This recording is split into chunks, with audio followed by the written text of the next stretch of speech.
Hello children, welcome back to our channel Edu Boosters. So this is our another lecture which is the topic Golgi apparatus. Okay, so we are going to study about Golgi apparatus today. So what is Golgi apparatus? It is our second cell organelle, okay, which we have studied. Which cell organelle I have studied first? If you can answer, then answer me, but you can't. So I am answering. Firstly, we have studied about endoplasmic reticulum, and our second cell organelle is Golgi apparatus. Okay, so sorry, अब हिंदी में आ जाते हैं, बहुत हो गया English. देखो, क्योंकि पूरा हमारा वीडियो इंग्लिश में हिंदी में ही है, तो हिंदी में ही हमारे देश की धरती और हमारे देश की भाषा ओके, देखो तो गोल्जी apparatus क्या है बच्चों। पहले मैंने इतना लंबा लेक्चर दिया, जिनको समझ में आया वो अच्छी बात है, जिनको नहीं समझ में बहुत अच्छी बात है, और भी अच्छी बात है। देखो, जिनको समझ में आया उनके लिए तो ठीक है, जिनको नहीं समझ में आया उनके लिए ये है कि मैंने अभी ये बताया कि पहला सेल ऑर्गेनल पढ़ा है हम लोगों ने एंडोप्लाज्मिक रेटिकुलम, ये दूसरा सेल ऑर्गेनल पढ़ने जा रहे हैं जिसका नाम है गोल्जी apparatus। गोल्जी apparatus को किस साइंटिस्ट ने डिस्क्राइब किया था? Camillo Golgi was first to describe about Golgi apparatus. Okay, so he was the scientist who mentioned Golgi apparatus. Okay, तो Golgi apparatus एक्चुअली दिखता कैसा है, होता क्या है? देखो, उसका स्ट्रक्चर ये ड्रॉ किया हुआ, आपने सोच रहे होगी क्या ड्रॉ किया हुआ है मैम ने, पर देखो, हाँ बच्चों, यही Golgi apparatus है, एक्सेप्ट करो इस फैक्ट को, ठीक है। देखो,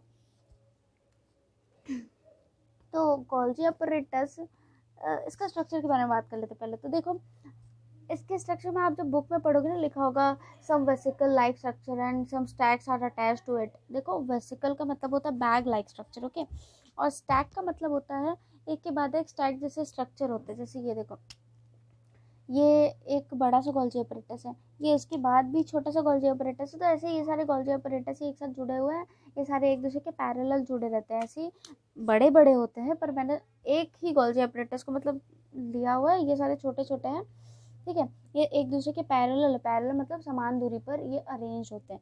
Golgi apparatus भी एक कॉम्प्लेक्स सा सेल ऑर्गेनल होता है जो सेल मेम्ब्रेन को और भी कॉम्प्लेक्स बनाता है। एक्चुअली ये काम तो बहुत अच्छा करता है। देखो, इसका काम क्या होता है, ये एंडोप्लाज्मिक रेटिकुलम के जस्ट अटैच होता है, साथ में ही होता है, ठीक है, एंडोप्लाज्मिक रेटिकुलम के साथ में ही होता है और उससे कनेक्टेड होता है, ठीक है। उन दोनों का काम साथ में चल रहा होता है। Golgi apparatus करता क्या है, देखो, वो ना चीज़ों को, जैसे प्रोटीन को, मान लो प्रोटीन, एंडोप्लाज्मिक रेटिकुलम क्या करता है, ये रहा अपना एंडोप्लाज्मिक रेटिकुलम ऐसे, ठीक है, और यहाँ पे Golgi apparatus ऐसे, यहाँ पे राइबोसोम्स है ढेर सारे अपने। मैंने ये कल स्ट्रक्चर बनाया है, वीडियो में समझाया, कल नहीं सॉरी, पिछले वीडियो में, पता नहीं आज ही मैं अपलोड कर दूँ वो वीडियो तो ठीक। तो ये हमारे राइबोसोम्स है, ये Golgi apparatus का ही पार्ट है अपना, ठीक है, इसे कंफ्यूज ना होने इसलिए इसको इरेज कर देती हूँ। देखो, तो ये अपना राइबोसोम है, रफ एंडोप्लाज्मिक रेटिकुलम, सॉरी, और इसके ऊपर राइबोसोम्स है। राइबोसोम क्या कर रहा है, प्रोटीन सिंथेसिस, और एंडोप्लाज्मिक रेटिकुलम उसमें हेल्प करे प्रोटीन सिंथेसिस में। तो प्रोटीन सिंथेसिस हो के जब प्रोटीन निकलेगा, प्रोटीन सिंथेसिस होके निकलेगा ना, प्रोटीन सिंथेसिस का मतलब प्रोटीन का बनना, तो प्रोटीन यहाँ से निकल के ये रहा प्रोटीन अपना प्यारा सा। ऐसे प्रोटीन का स्ट्रक्चर ऐसे ज़रूरी नहीं कि गोल सा हो, मान लो ये अपना ये रहा ऐसा, ये प्रोटीन कुछ कॉम्प्लेक्स है, ठीक, ये हमारा प्रोटीन है जो निकल के। अब Golgi apparatus का काम क्या होता है ना, जो भी एंडोप्लाज्मिक रेटिकुलम जो चीज़ें भी बनाएगा और उसको देगा Golgi apparatus के पास। Golgi apparatus अपने एक साइड से उसको अपने अंदर लेता है और दूसरे साइड से क्या करता है, इसके अंदर ये प्रोटीन जाएगा, दूसरे साइड से ये इस चीज़ को पैक करके निकाल देता है, पैक। तो इसका मेन काम होता है पैकिंग का, ठीक है, जैसे को रैप करके इसको दे देना। जैसे हम लोग किसी शॉप में जाते हैं, 2-4 शॉपकीपर्स होते हैं, एक होता है जो कस्टमर्स को डील करते हैं, दूसरे होते हैं जो सामान को पैक करके आपको दे देते हैं। तो ये जो होता है एंडोप्लाज्मिक रेटिकुलम, वो पहला शॉपकीपर है जो आप कस्टमर्स को डील करे, मतलब वो काम कर रहा है प्रोटीन बनाने का, और ये दूसरा शॉपकीपर है, समझ लो, ये पैक करके चीज़ों को दे रहा है। तो प्रोटीन मेन फंक्शन यही Golgi apparatus का कि ये पैक करके देता है। अब यहाँ से जब प्रोटीन निकल के आएगा तो ये ऐसा दिखेगा, ये रहा अपना प्रोटीन और ये एक बैग लाइक स्ट्रक्चर में पैक होके आएगा, ठीक। बस ऐसा ही होता है, पैक करके प्रोटीन को जहाँ जाना है, जिस भी पार्ट को ज़रूरत है सेल की, उस पार्ट को ये प्रोटीन उस पार्ट को प्रोवाइड हो जाएगा, ठीक है।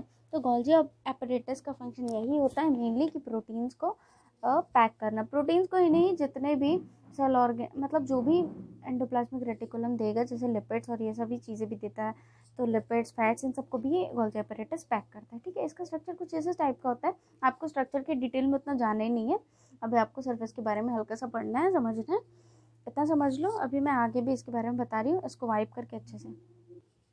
सो चिल्ड्रन, गोल्गी एपैरेटस के फंक्शन की बात कर लेते हैं।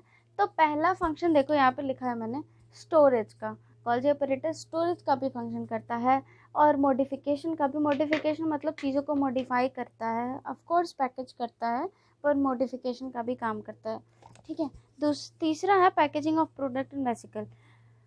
प्रोडक्ट्स को, जैसे प्रोटीन हो गया, मैंने अभी ये समझाया, ये तो समझाया हुआ है। Packaging of product in vesicles, vesicles मतलब ये बैग लाइक स्ट्रक्चर यहाँ पे जो ड्रॉ किया हुआ था कि प्रोटीन एक बैग जैसे स्ट्रक्चर में पैक होके बाहर निकल रहा है, वैसा ही होता है। ठीक है, प्रोटीन बैग जैसे स्ट्रक्चर में पैक होके जैसे निकला, ऐसा बन के आया था ना, ऐसे ये हमारा प्रोटीन था और ये बैग जैसे स्ट्रक्चर में बाहर आया था यहाँ से। ठीक, बस वही चीज़ है, प्रोटीन, लिपिड्स और ये सारी चीज़ों को ना पैक कर करके ये भेजता रहता है बाहर। ठीक है, इसका ये फंक्शन भी एक है। और एक और देखो यहाँ पे लिखा हुआ है मैंने, complex sugar and to simple sugar. Golgi complex कभी कभी ये भी करता है कि जो कॉम्प्लेक्स शुगर है ना, उसको सिंपल शुगर में चेंज करता है। देखो, कॉम्प्लेक्स शुगर और सिंपल शुगर का मतलब क्या है। देखो बच्चों, हमारे बॉडी में जो भी चीज़ें जाती है ना, जो भी चीज़ें हम खाना खाते हैं, वो चीज़ें बड़े बड़े फॉर्म में खाते हैं। जैसे हम रोटी खाते हैं तो हमें रोटी की ज़रूरत नहीं होती बॉडी में, हमें रोटी से प्रोटीन चाहिए होता है, फाइबर चाहिए होता है, और ग्लूकोज चाहिए होता है, कार्बोहाइड्रेट चाहिए होता है, थोड़ा सा फैट चाहिए होता है, ये सारी चीज़ें चाहिए होती है, प्रोटीन चाहिए होती है। जितने विटामिन, मिनरल्स और जो चीज़ें चाहिए होती है हमारी बॉडी वो सारी अब्जॉर्ब करती है। बाकी जो वेस्ट मटीरियल होता है हमारी बॉडी से निकल जाता है, एक्सक्रीट हो जाता है। ठीक, तो वैसा ही होता है।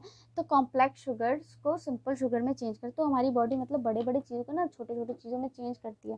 तो वैसे ही कॉम्प्लेक्स मतलब बड़ा सा शुगर का स्ट्रक्चर, उनको छोटे छोटे शुगर के स्ट्रक्चर में चेंज करता है, ताकि बहुत सारी चीज अलग अलग पार्ट्स उन्हें सिंपल शुगर्स को यूज़ कर सके। अच्छा, अब देखो लास्ट पॉइंट यहाँ लाइसोसोम लिखा है।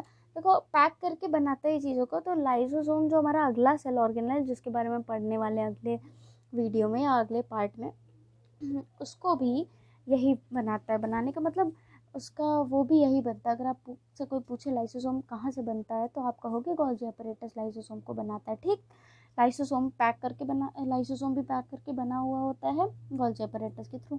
तो ये रहा, ये सारा गोल्गी एपैरेटस भी ख़त्म होता है। अब होप सो आपको अच्छे से क्लियर होगा, नहीं होगा तो आप वीडियो को रिपीट करके देख सकते हो। वीडियो से पढ़ने का यही फ़ायदा, मैं हमेशा कहती हूँ ऑनलाइन स्टडी के बहुत सारे फ़ायदे हैं। अगर आपको नहीं समझ में आया तो बिल्कुल आप कभी भी कमेंट करोगे, आपको आंसर मिलेगा बच्चों। और नोट्स बनाते रहो, जो जो मैं लिखती हूँ वो सब लिखते रहो।